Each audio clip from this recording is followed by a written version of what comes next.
Amerika'da para kazanmak mı zor, Türkiye'de hayatta kalmak mı? Karar ver. Türkiye'de kalsaydın şu an daha mı mutlu olurdun? Kanka kültür çatışması yaşadın mı? Kültür çatışması.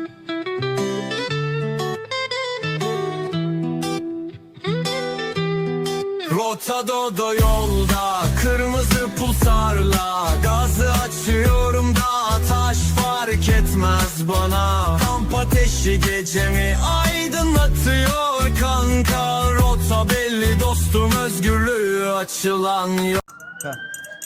Aha başladık kanka. Heh, Videoya başladık mı? evet videoya başladık. Nasıl yani? Merhaba arkadaşlar, kanalımıza hoş geldiniz. Oğlum adam bir çayı karıştırırken Çayı başladı ya. karıştırırken ben orayı kırparım. Neyse aynen kırpar. Kırpmadım. Bak o Türkiye tutuşu gitmiyor. Serçe parmağına da evet. O tutuş gitmiyor. Heh, kanka şimdi Ozan Amerika'ya gitti.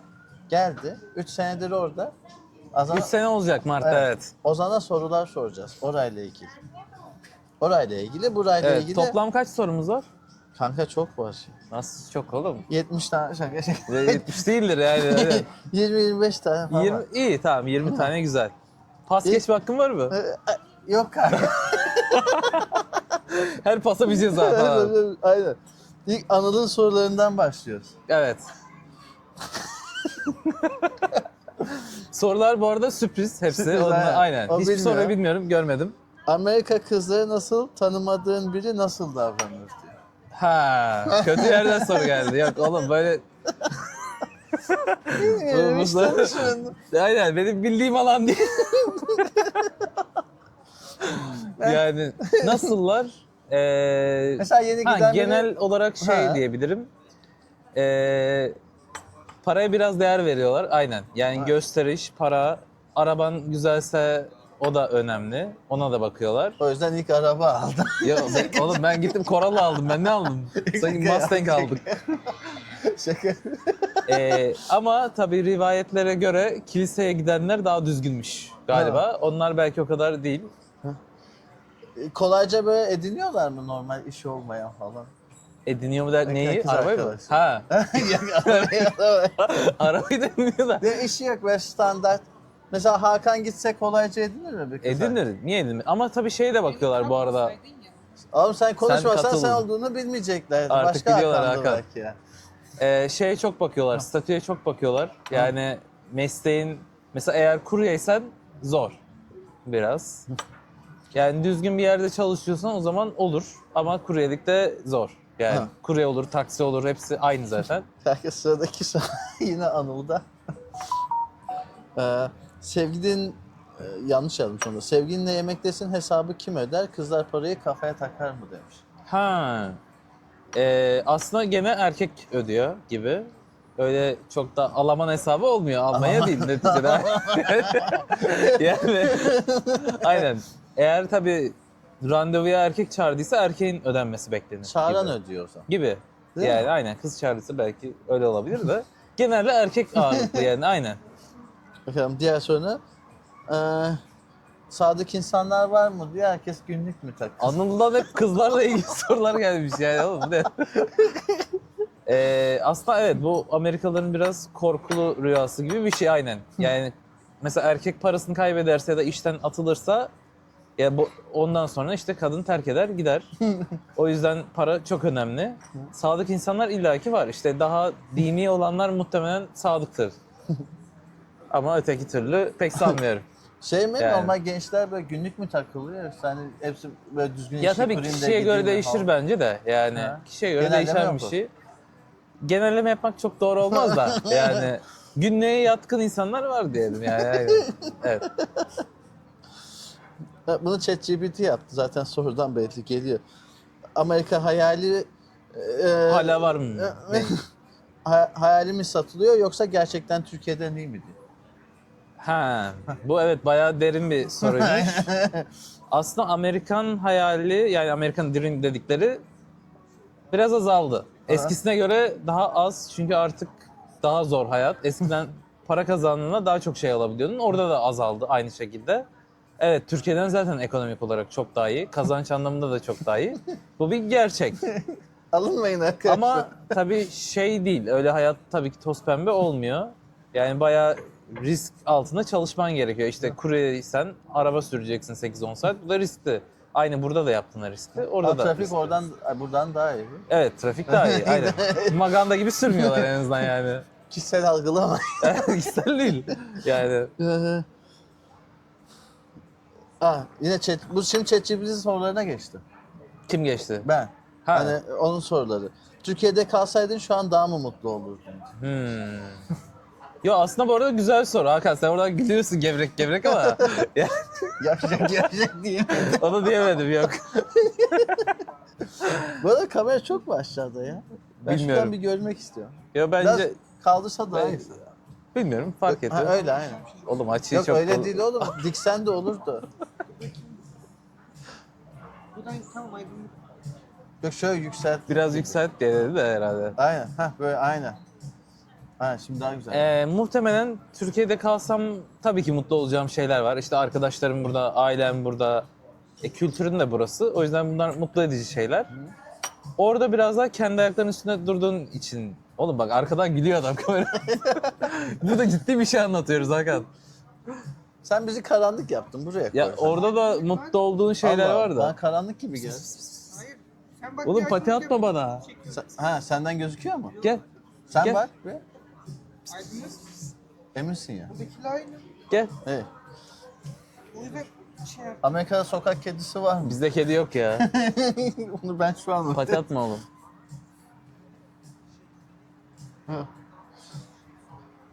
Adam kediyle hasret gideriyor. Aynen. Sokak kedisi bile yok. Ne Hakikaten biçim ya, kedi bile göremiyoruz ya.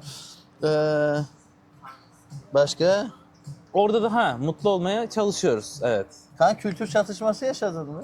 Kültür çatışması ya illaki oluyor yani, aynen.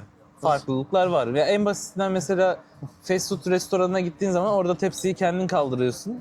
Burada değil. Burada bırakıp gidiyorsun çöplerini. Benlikler atlarını. orada da kendin mi koyuyor? Aynen. Aa, Pompacıya gerek yokmuş. Onu anlıyoruz aynen. bize bir pompalayan şart mı? Oğlum alırlar. Bak Pendik soğuk değil ama Silivri soğuk bence. Yok ben de benzin istasyonları için diyorum. Ha, iyi o zaman. Yanlış yerlere yanlış mesaj geliyor. Siyasi değil, aynen. Nereye? Yani Amerika'da keşke gelmeseydim dediğin anlar oldu mu diyor. Evet, illaki Ama- oldu. Zaten ilk zamanlar çok zordu. İlk 2 hafta işte Chicago'da ben yalnızdım. Arkadaşım falan yok. Orada tabii ki gelmeseydin düşünüyorsun. Değil mi? Ama sonra işini falan düzeltince o zaman geldim de diyorsun iyi ki. Evet, zorlukları var. En net örnek demiş, onu zaten verdin şimdi. Aynen, o en net örneği verdik. Bayağı netti. Amerika'da yaşayan Türklerin çoğu mutlu mu yoksa sadece güçlü görünmeye mi çalışıyorlar demiş. Güçlü olmak zorundalar. Aynen. Yani başka çare yok. Çünkü ailen falan olmuyor genelde. Tabii gençler için konuşuyorum. Ailesi olarak, ya ailesiyle gelenler bence çok şanslı. Aileni alabiliyor musun sen Green Card aldıktan sonra? Annemi babamı alabilirim de. Hani canım.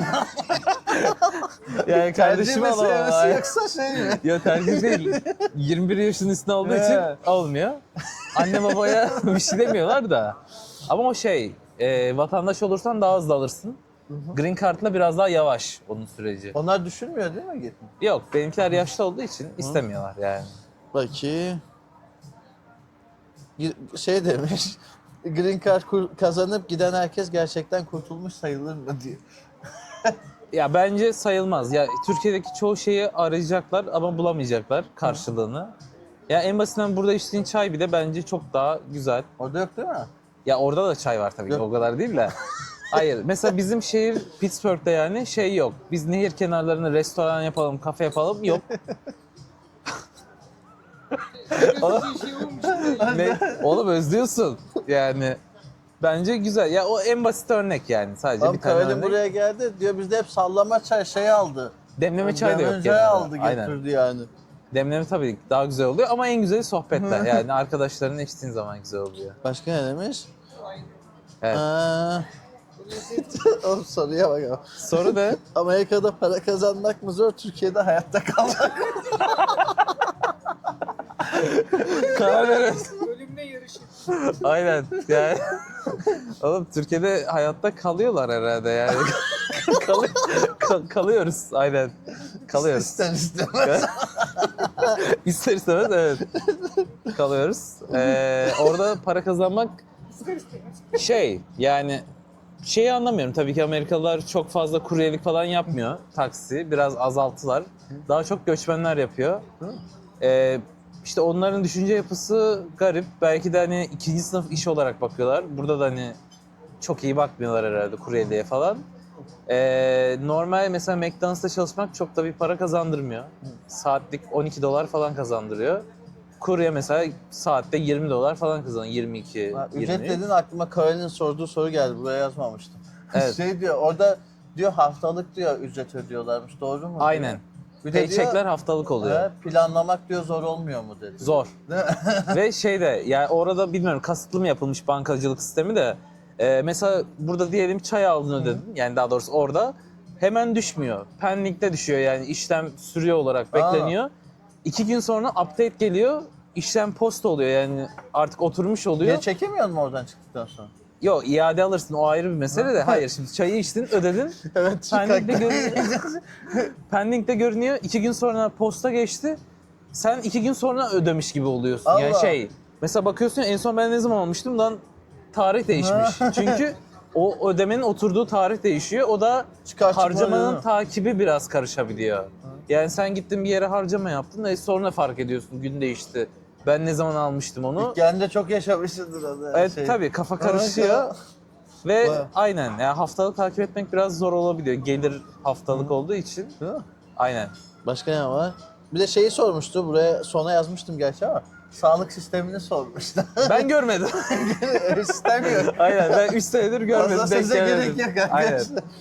İşte ben zaten tramvay kazası yapmıştım. Doğan'a anlattım. Doğan video.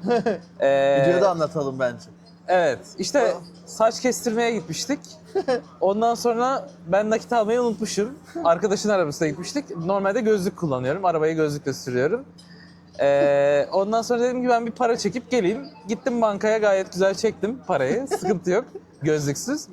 Gelirken tam işte berberin önüne geldim park edeceğim. Orada tramvay attı bir yandan da. Dedim arabayı bir park edeyim ya etmem lazım. Travmayı yolda. Hayır tramvaya değil. Onun sağ yoluna da. Ama mesela L park yapıyorsun. Yok paralel park yapıyorsun ya. Dönerken tramvay şeridine çıkıyorsun. Ben de görmemişim yani tramvayı. Geldi vurdu arabayı yok etti. Sadece kaşım şişmişti herhalde. Çok da bir şey olmadı Allah'tan da. Yani arabanın en sert frame'ine vurmuş, çerçevesine vurdu. Arabanın markası neydi kanka? Toyota. Sağlam bir şey. Aynen Toyota reklamı yapalım. Toyota'ydı markası. Sponsorluk falan olsa. Aynen. İşte bana pek bir şey olmadı. Dediler işte iyi misin ambulans çağıralım mı? Ambulans $2000 olunca dedim gerek yok ben iyiyim zaten. Ben sürünerek giderim. Aynen. Ya, iyi taklidi yaparsan bir şey olmuyor bence. O yüzden ya sağlık sistemi sıkıntı. Yani sigortaya para ödüyorsun. Aylık $180-200 artık gelirine bağlı. Ama deductible'ları var. Yani gene mesela diyor ki deductible'ın $6000, $6000'a kadar gene ödemen lazım. Hı. Ben ne anladım? Sigortadan hem aylık veriyorum hem o var. Doğumda Saçma. çok pahalıymış galiba. Doğum pahalı $50.000 ama sigortan olursa düşer. O 3000'e mi ne düşüyor? Geçen ChatGPT'ye sordum ben de. Evet. Yoksa paran ne yapıyorsun kanka? Çocuğu bırakıp gidiyorsun. Ben yenisini yaparım. Çocuğu- Artık. Çocuğu aldım böbrek sizde kalsın. Aynen. Ya henüz o level'da olmadığım için bilmiyorum ya. İlgi alanı değil. İlgi alalım. Daha çok var. Bakayım. Yalan Türkiye'de olacak. Ha? Yalan Türkiye'de olacak. Bakalım kısmet. Amerika'da insani değer insan değeri mi var yoksa sadece iş gücü müsün? Ne saçma bir soru sormuş. O nasıl bir soru lan? Anlamadım. İnsana değer var mı? Aynen. İş yerinde insana değer var mı diyelim bari. Var diyebilirim evet yani. Sen buraya orada göre- rapor aldığın zaman diyor ya, oğlum diyor o kolun kırık da öteki kırılmamış. Ya gel orada çalış." günlük çalıştığın için o kadar çok takılmazlar da hani gelmesen de senin paran kesilecek zaten çat diye. Ha işten atarlar mı? Atarlar. O ayrı mesele. Orada zaten çok da bir güvencen yok. Yani Tesla zaten bir anda çalışanlarını kovmuştu. Yani senin Herkes kapıya koymuştu. koyu tenli arkadaşlarla bir anın var. Yok onlarla aynen. Ayağın dibine tükürmüşlerdi ya. Irkçılık Ha konusunda. benzinlikte Aynen. yapmıştı aynen. Aynen. Hatırlıyorum ben. Evet orada dururken. Arada saçma insanlar denk geliyor maalesef. Çok ırkçılık var mı kanka? Irkçılık görünürde yok. Görünmeyen tarafta var. Bir de küçük şehirlerde daha fazla ırkçılık. Yani Tamam. biz göçmen olduğumuz için o daha belli oluyor. Ama mesela büyük şehirde belli olmaz. Çünkü Zaten herkes... kaç kilometre öteden beyaz olduğunu anlarlar. Yok hayır. Amerikalı olmadığını Evet. anlaşılıyor. Ha. Zaten ağzını açtığı zaman adam anlıyor. Allah. Aynen. Klasik Amerikan nasıl oluyor ki tipi? Yo tipten değil ya konuşmandan Ha. da anlıyor. Direkt sen bir kelimeyi yanlış telaffuz etsen bitti. What the fuck is that bro? Gibi. Burada da mesela bir Suriyelinin Türkçe konuşmasını anlarsın yani. Şey vardı ya. Bir tane Edirne de mi direkt ya? Neredeydi? Sana demişti ben şey diyeyim. Oğlum diyor niye söylemiyorsun? Suriyeli çıktı çocuk sonra. Sana denk gelmişti de tam muhabbeti hatırlamıyorum. Hatırlamadım ya. Sen anlamışsın çocuğa diyorsun sen değilsin o diyor yok diyor ben Diyarbakırlıyım diyor. Sen bayağı Ufaktan bir konuşmuşsun. hatırlıyorum da, Şey evet, de- ufaktan hatırlarım. Oğlum çok bakayım. Hakan senin soruların varsa alabiliriz. Kameraman Hakan. Amerika'ya gideceğini bilen eski çevren değişti mi diyor. Sana karşı ya. Olumlu, olumsuz olarak mı? Ha. Olumsuz söyleyeyim. Yo çevrem aynı bu arada yani. Değil mi? Çevrem değişmedi aynı. Sadece oldu tabii ki araya mesafe girdiği için zaman farkı da giriyor. 7-8 saat. Eskisi kadar konuşamıyoruz. Ben Doğan'la bile çok az Ha. konuşuyorum. Yeri geliyor. Eskiden şeyde Fırsat arıyorduk olmuyor. yine de. Neydi? Yoldayken arıyorduk. Ha Güzel işte oldu. aynen kuryelik Öteki yaparken işte, daha ha. rahat oluyordu. Şimdi bankada zırt pırt telefon edemiyorsun. Ha. Yasak. Hackleniyoruz alt tarafı Yani- ya. Aynen. Çok göze batarsın. Şey demiş, kıskançlık mesafe koyanlar oldu mu diyor. Yani Yo, o anlamda yo sormuş ondan herhalde. hiçbir mesafe yok yani. Zaten arkadaşın niye kıskansın? Ha. Yani. Gerçi şu an green card kalktı herhalde durdurdular ama. Şu an Trump durdurdu. Aynen. Bir silahlı bir olay oldu. Ondan sonra durdurma Başka kararı aldılar. yaptıysa bildiği. Reis destekliyoruz. Zaten işte çok göçmen karşıtı olduğu biliniyor Trump'ın. Hı. O yüzden istemiyor. Hatta yasasını çıkardı işte. Şu an yabancı göçmen, immigrant çalıştırmak için $100.000 ödemen lazım Bir de devlete. şey diyordu, şişmanları almayacağız diyordu. diyor.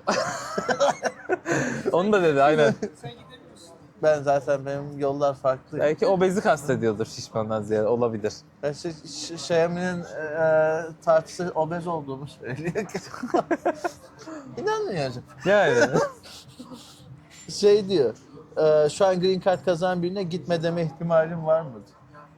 Şu an Green Card kazananlar süreci nasıl devam ediyor bilmiyorum. Yani konsolosluk mülakat Yok şu an veriyor mu hani şey vermiyor mu? yok da. Kazanıyor mesela biri Hani diyelim, kazansa hani gidiyor Ne olsa. tavsiye verirdim mi? Ha, yok git ya da gitme der miydin diyor ya. Ya bence eğer burada işi düzgünse, evi varsa, düzeni varsa çok da gerek yok. Yani neden kendini zorlayasın? Çevrenden kopasın da. Duruma bağlı.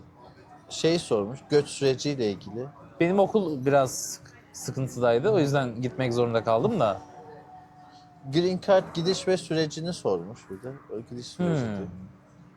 Green Süreci Card nasıl geçti süreci diyor, başvuru süreci falan. zaten uzun bir süreç de bu bayağı uzun bir soru Sen bu arada. askerdeydin değil mi? Aynen. Hı. Bedelliye gitmiştim doğru. Ben ne zaman başvurdum? İşte herhalde Ekim, Kasım gibi falan başvuruları açmışlardı. O zaman başvurdum. Sonra ne zaman? Askere gittim. De Ekim, Kasım, Aralık. Askere ne zaman gittim lan? Ben Ağustos'ta gittim askere de. Doğru, aynen. Şimdi hatırladım. Öncesinde başvurduk herhalde. Biraz karışık neyse. Çok da önemli değil. İşte askere gittiğimde hala takip ediyordum. Mülakat geldi mi gelmedi mi diye. Zaten açıklanıyor. Mayıs'ta açıklanıyordu. Artık açıklanacak mı bilmiyorum. Açıklanacak bir şey kalmadı. Aynen açıklanacak bir şey kalmadı. Mayıs'ta açıklanıyor. Ondan sonra da mülakat alıyorsun. Herkese bir case number, dosya numarası veriyorlar. O dosya numarasına göre mülakat alıyorsun. Mülakatta ne yapıyor bu? Mülakatta soruyor işte nereye gideceksin, ne yapacaksın, tanıdığın var mı Amerika'da falan. Bu tarz sorular. Öyle çok detaylı bir soru değil. Gangster Mesleğine olacağım. onu dersen dışarı yani. Türkiye'yi tayinlamış Aynen. biri olarak. Pek alacakları Hırsızlığı tamam. düşünüyorum abla. Bir de parana bakıyorlar tabii aynen. Ne kadar para Minimum lazım gitmek için? 10.000 falan arıyorlar ama Dolar eğer mı TL? TL değildir bence yani. 10.000 TL 2 mont parası. Yani şimdi. Ya, örnek biraz absürt olmuş olabilir ama montlar pahalanmış. O yüzden. 10.000 dolar istiyorlar ama işini ayarlarsan 5.000 dolar da olur yani. Tam net bir şeyleri yok. Ya orada senin yaşayıp yaşamayacağını ölçüyorlar aslında. Yani dayanman Ha. düzenini kurana kadar. Seni en zorlayan kısım neydi diye sormuş bir de ilk gittiğinde. Ya ilk gittiğinde aile hasreti. En mi? zorlayan kısmı aynen. Arkadaş hasreti, aile hasreti. İlk indiğinde ne hissettin diye. İlk, Amerika'dasın ya Ozan. zaten hiçbir şey bilmiyorsun. Bir de İngilizce pratiğin de çok yok. O yüzden biraz sudan çıkmış balık gibi bir şey oluyor aynen. Yani ne yapacağını ne edeceğini bilmiyorsun. Normalde benim dayımın arkadaşı alacaktı. Neyse o işi karıştırıyor. Onun işi Dişi varmış. çıkmış. Aynen. Sonra ben bir taksi çevirdim işte oradan. Adresi söyledim adama. Adam Hala dönüyor. İşte adam götürdü falan ama kötü yerde ev tutmuşum.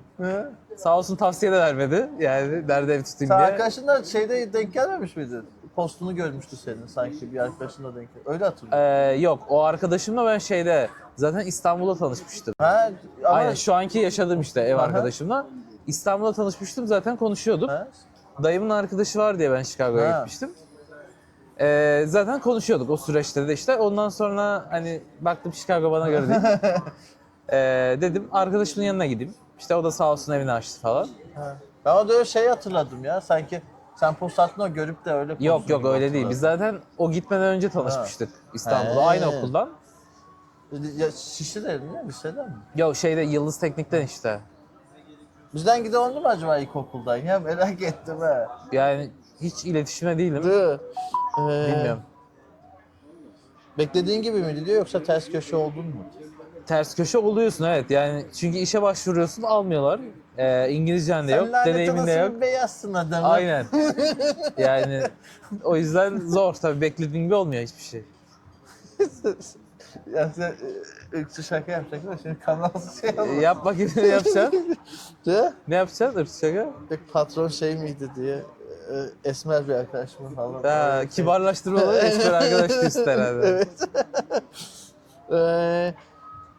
Amerika'da yaşam Türkiye'ye göre en büyük fark nerede diyor. İnsanlar sistem, para, özgürlük, stres vesaire demiş. Türkiye'ye göre en büyük fark. Aynen. Ya insanlar aslında daha rahat bu arada. Şey kaygısı yok yani o kadar gelecek kaygısı yok o insanlarda. İşte çünkü zaten evinden ailesinden ev mev kalıyor. Adamın ev alma gayesi yok. Bir de şey var şimdi mesela yaşlı bir aile diyelim ya da orta yaş bunlar gitgide yaşlanıyor. Adamın mesela ikinci ev alayım falan gayesi yok. Adam yaşlandı emekli olduğu zaman evini satıyor. Gidiyor daha ucuz bir şehre. Orada bir ev alıyor. Kalan parayı da kullanıyor. Öyle yaşıyor. Yani mütevazi hayatlar oluyor ya. Bizim şeye koştuk. Mustafa abi var bizim orada. Almanlar diyor Türkleri şeyden sevmiyor. Bir mahalleye taşınıyor diyor. Orada bir işe giriyor. Sonra adam diyor pezevenk mahalleyi satın alıyor. Ha. Zengin olan Türk var evet. Bizde de var bir tane herhalde. Türkiye'deyken Amerika'da böyle olur dediğin ama gidince tamamen yanlış çıkan bir şey oldu mu diyor. Çok derin bir soru evet. Ya muhtemelen işi daha kolay bulacağımı düşünmüşümdür. O olabilir. Olmadı. Yani işte beklentilerin gibi olmuyor ama şey tabii. Mesela araba ehliyeti almak çok daha pratikmiş buraya Allah. göre. Aynen. Bekleme sürecin daha az. Değil mi? Yani mesela 2 gün içinde ehliyet alabilirsin. Valla. O kadar hızlı. Aynen. Zaten direkt başvuruya gidiyorsun. Hemen seni bilgisayarda sınava alıyorlar. Ondan sonra learning Sonra permit İngilizce değil veriyorlar. mi? Tabii canım. Ama şeyde mesela New Jersey'de falan Türkçe de varmış. Türkçe dil Ha, desteği Almanya'da var. Türkçe girebiliyormuşsun. Ha işte bizde de bazı eyaletlerde var. Bizde yoktu. Aha. Sonra da direksiyon sınavı için randevu bakıyorsun ama senin yerin yoğunsa başka yerden hızlıca alabiliyorsun hemen ertesi güne. Ehliyetinde çat diye basıp veriyorlar ve kaç? 40 dolara geliyor bu arada Şu toplam. an, oha çok O kadar yani Türkiye'ye 10 göre binler bile ucuz almıyorlar kanka. aynen yani. Şu an Batuhan'ın soracağı bir soru geldi aklıma. Evet. Batuhan sormadı da olsaydı soran araba olarak ne verdiler sınavda? Direksiyon sınavı. Araba vermiyorlar. Allah direksiyon sınavı. Aynen. Ne yapıyor? Eline bir tabak alıp araba yok. Yani kendi arabanla gidiyorsun. Ciddi mi? İşte arkadaşının arabası. Bu arada zaten arkadaşın olması gerekli miydi? Yok, gerçi değildi. Aynen. Arkadaşın arabasıyla geliyorsun ve arabanın işte sigortası, bilmem nesi Kimse falan vermez filan arabayı. hepsi arkadaşının üstüne olması lazım. Hepsi de Allah. geçerli olacak belgeleri. Yani belgeleri mesela arabanın muayenesi eksik olmaz. O arabayla giremezsin sınava. Allah. Arkadaşın vermek zorunda. Vermezse sürücü kursuna yazılman lazım. Onlardan Ha, kullanırsın. ondan öyle. Aynen. Vay, Bu arada sıkıntı sürücü ha. kursuna yazılma şartı yok. Bura Nasıl? gibi. Aynen. O yüzden Ha, dedim çok o pratik. yüzden. Hani direkt Anladım. başvur, sınavı geç, direksiyon sınavına Ha. gir. Geç, bitti. Bu da mesela adam diyor ben araba sürmeyi biliyorum. Kursa gitmeme gerek Ha, yok diyor. aynen. Burada ama yok. Kursa gene gitmek Bir zorundasın. şey orada yani. daha Aynen. doğrusu. Orada Yanlış gitmek söyledim. zorunda değilsin. Çok güzelmiş o ha. Pratik. Aa. Ama araba şart orada. O yüzden aslında pratik olmak zorunda. İş bulma sürecin nasıldı demin? İş bulma sürecim zaten ilk başta ben kuryelik falan yaptım. Onu işte programdan başvuruyorsun. Ondan sonra hemen onaylanıyor. Tabii ehliyeti falan aldıktan sonra belgelerini yüklüyorsun. Arabanın belgelerini yüklüyorsun. Açılıyor, hemen çalışmaya başlıyorsun. Yani çok hızlı oluyordu herhalde. Bir haftada falan açılıyor Şimdiki sanırım. iş ama banka daha iyi. Şu an tabii banka daha iyi. Ona da işte kursta. Bir tane kurs vardı, bootcamp. Ona 6 ay gittim. O staj anlaşması var bankayla. Direkt staja yerleştik. Ondan sonra da işte sözleşmeli alırlarsa devam ediyorsun. Anlaştın aldılar demek. Aynen, aldılar yani. Türkiye'ye kıyasla demiş çalışmak daha mı zor yoksa daha mı rahat? Çalışmak çok daha rahat ama tabii ki bu çalıştığın yere bağlı. Ya benim bir tane arkadaşım var. O mesela mimarlıkta küçük bir yerde çalışmış. Mobbing falan yapıyorlarmış. Allah. Baskı yapıyorlarmış. Ama mesela ben bankada çalışıyorum, büyük bir yer. Orada baskı yok. Yani bizim müdür de karışmıyor. Hani diyor ki yeter ki siz Marketlerde falan mı? işinizi yapın diyor. Hani önemli olan o. Marketlerde de rahatlar. Bu arada marketlerde poşetleme yapıyorlar kasiyerler. Aynen, farkı. Ve hani yavaş da yapsan kimse sana bir şey demiyor. Ha. Yani Bak kimse geçen onun muhabbeti şikayetçi değil. açıldı bizim orada. Karoline sordum. Dediler ki Avrupa'da kasiyerlerin poşetleme yapması zorunlu dedi. Bir tane kasiyer bir töre dedi. Amerika'da da zorunlu gibi bir Ama şey aslında. Avrupa'da zorunlu değilmiş. Mesela Karoline sordum diyor Almanya diyor kendin yapıyorsun diyor poşetleme. Ama burada mesela kendimiz yapıyoruz ama Amerika'yı demek ki izlediler. Ya Avrupa evet, sandılar. Amerika'da kasiyer yapıyor. Sen yapmak zorunda değilsin. Ha. Oranın kültürü gibi bir şey. Başka bakayım ama. Ya bugünkü aklına tekrar seçim şansın olsa yine Amerika'yı seçer miydin? Ne? Bugünkü aklına diyor tekrar gideceğin yeri seçme şansın olsa Amerika'yı seçer miydin? Ya başka alternatifi yoktu. Olsa nereyi Yani- seçersin? Ya muhtemelen Avrupa olsa daha güzel Evet. olurdu, yakın diye, aynen. Yani Amerika çok uzak, gidip gelmesi eziyet. Ve klasik soru, Türkiye'ye dönmeyi düşünür müsün? Türkiye cennet. Ama Ya dönmeyi... kapandı mı lan tabii. Kapandı mı? Ha Ya. sen izliyorsun. Ama kurulu düzenim var. Ya Türkiye'ye dönmeyi zaten düşünüyorum. Bunu Doğan da biliyor Ama herhalde. kurulu düzenim var.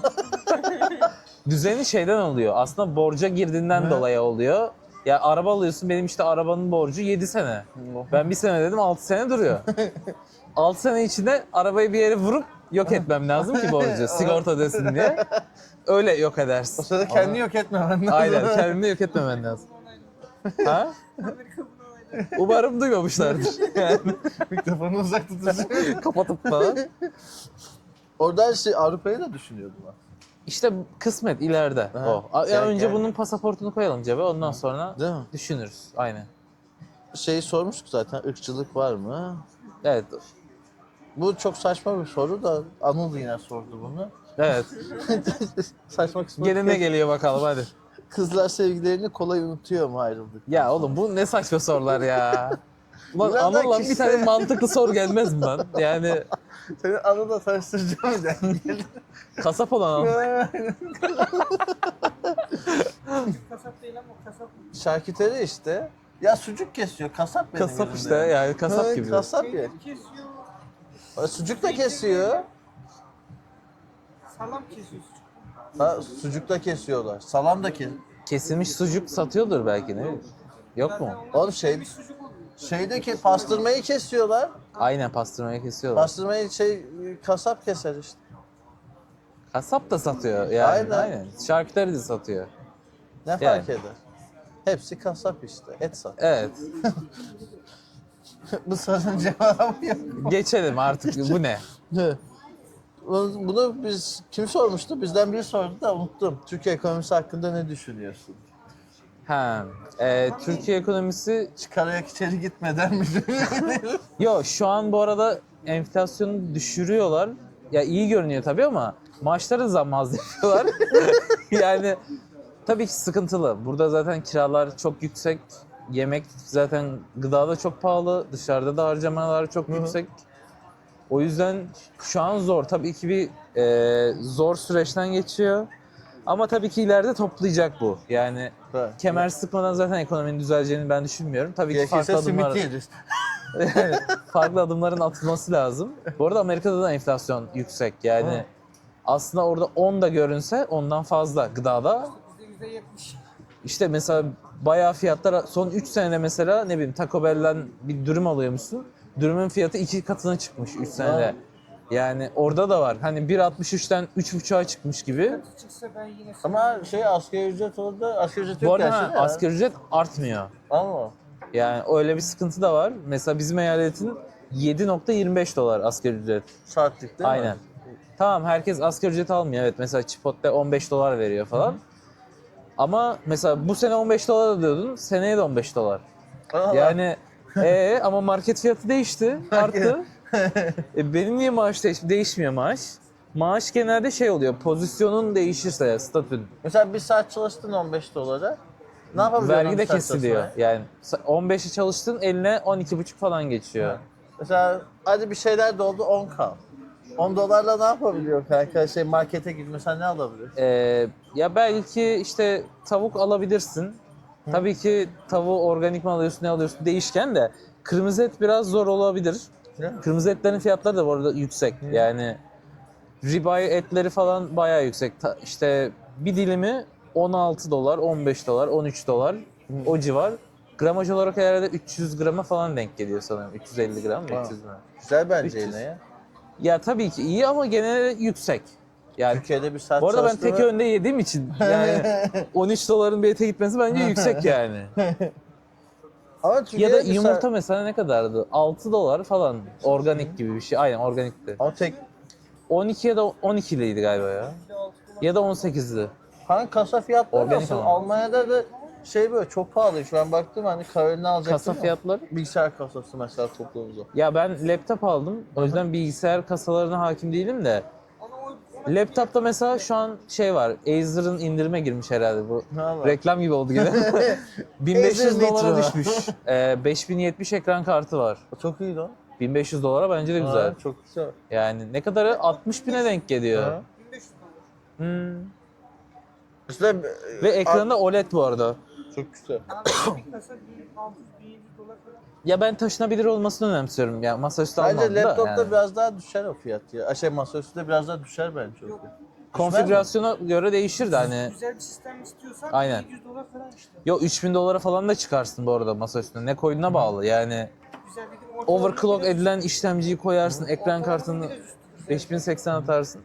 Değil mi? Sana bağlı aynen. Yani Ben RAM benim kasayı takacağın diyorum RAM'e Karo'ya bağlı. vereyim diyorum 5000'e de kanka. çıkarsın, 11'e de çıkarsın. Bir şey değil. Çıkarsın aynen. Ha? Benim kasayı diyorum Karo'ya vereyim. Ben şimdi gitme durumlarım olacak ya. Bir laptop ya da masaüstü ama laptop muhtemelen olacak gibi. Laptop bence mantıklı. Değil mi? Tabii oyun için değil de. Oyun yani. için kullanacağım ben de. Evet. Ha. Orada işte biraz Pardon biz 3 çay alabilir miyiz? Teşekkürler. Orada biraz kararsız kalıyor. Oyun için hani Ya oyun darlar için mı bence en güzel PlayStation bu arada ya. PlayStation mı alalım? Laptop, ha? PlayStation alacağız. Alacağız. Laptop ısınıyor. Ya bir zaman sonra toz doluyor içi falan. Performansı düşüyor. Upgrade de demiyorsun.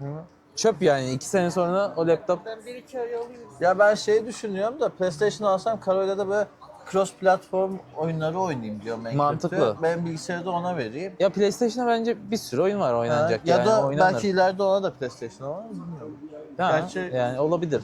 Hani bakalım alacağız bir şey. Alper aldı. Mantıklı. Alper'e hayırlı olsun diyoruz. Hayırlı olsun Alper. Batuhan diyor Aynen. ki bana selam Alper söyleyin ne zaman dedi. ıslatıyoruz? Evet, Batuhan'a selam yok o şerefsize. Gelmiyor. Yani kız için Kocaeli'ne gidiyor, buraya gelmiyor. Yok ablasına gitti lan. Ha pardon. Pardon Batuhan. Adam ama Çanakkale'ye gitmişti. Evet Çanakkale'ye gitmişti doğru. Aynen. Onu bir anmadan şey yapamam. Evet bizim sorularımız bitti herhalde. Bitti. tabii. Aynen. Bir o zaman bitirelim videoyu. Kaç dakika Evet oldu? artık bitti galiba. Görmüyoruz. Ha? 34. Güzel. Ne 34 dakika mı video? Ha. Oğlum 34 dakika ne konuştuk lan biz? Güzel konuştuk. Güzel geçti ya. Kesse bitse 30 dakika karar. Kesmek lazım aynen. Aynen, Herhalde biraz durdurdun keselim. artık değil mi? Yok hadi bir evet. Evet arkadaşlar görüşmek üzere. Kanalımızı takip edin. Aynen. Yorum Umarım yapın, takipçi gelir bakalım. Beğeni atın. Yeter daha ne olsun. Aynen. Anlatıyor. Videonun hepsini izleyin. Muhtemelen izlemezler O ama zaman da şey videosu çekelim. Ozan. Amerika Türkiye market fiyatları. yok ya. Onlar çok yapıldı. Bence hiç gerek yok Tüh ya. onlara. Aynen. O zaman teknoloji market fiyatı. Aynen. Teknoloji market fiyatları. Hadi görüşürüz.